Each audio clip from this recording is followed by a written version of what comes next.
Hi friends, అస్సలాము అలైకుం. Welcome to Shaheen world. ఈరోజు నేను చేపల ఫ్రై చేస్తున్నాను.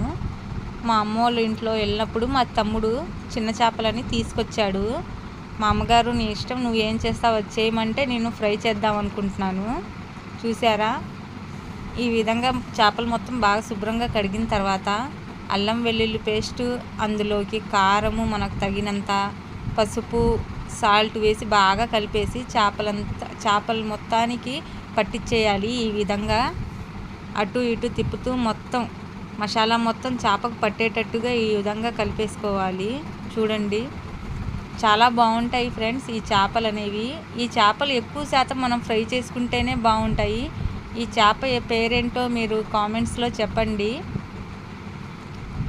మా అమ్మగారు దీని తలకాయలతో మేము కూరలా చేసి ఉట్టిగా మనం ప్లేట్లలో వేసుకుని తినేస్తాము. నేను ముక్కలు తీసేసుకుని ఫ్రై చేసేస్తున్నాను. మా అమ్మగారేమో తలకాయలతో కూర చేసేసారు, అదొక కూరలా ఉంటుందని. చూసారా, ఈ విధంగా మనం మొత్తం మసాలాలు పట్టించేసిన తర్వాత ఇక్కడ ప్యాన్లో అవన్నీ మనము పైన తోలు ఉంటుంది కదా, ఆ తోలు వైపు అనేది మనం ప్యాన్ మీద పెట్టాలి.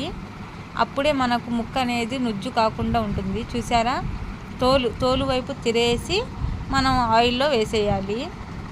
చాలా బాగుంటాయి ఫ్రెండ్స్. ఇందులో మనం చారు కానీ పప్పుచారు కానీ పెట్టుకుంటే కాంబినేషన్ సూపర్ టేస్టీగా ఉంటాయి.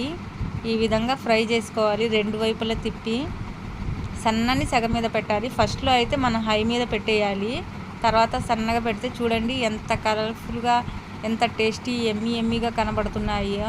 చేపల ఫ్రై అయితే ఈ విధంగా చేసుకోండి, చాలా బాగుంటాయి. ఈ చేప పేరేంటో మీరు కామెంట్స్లో చెప్పండి ఫ్రెండ్స్.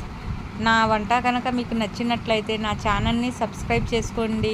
మరిన్ని వీడియోస్ పెడతాను, షార్ట్స్ కూడా పెడతాను. లైక్ చేయండి, కామెంట్ చేయండి, నా ఛానల్కి సపోర్ట్ చేయండి ఫ్రెండ్స్. చాలా బాగుంటుంది ఈ చేపల ఫ్రై అనేది. నేను మసాలా చారు అనేది పెట్టేశాను. మసాలా చారు సింపుల్గా ఎలా పెడతారో మీకు అది కూడా ఒకసారి వీడియో తీసి పెడతాను ఫ్రెండ్స్. ఇలాంటి చేపల ఫ్రైలోకి చాలా బాగుంటుంది. చేపల fry ready. Thank you friends. ఖుదా హాఫీజ్.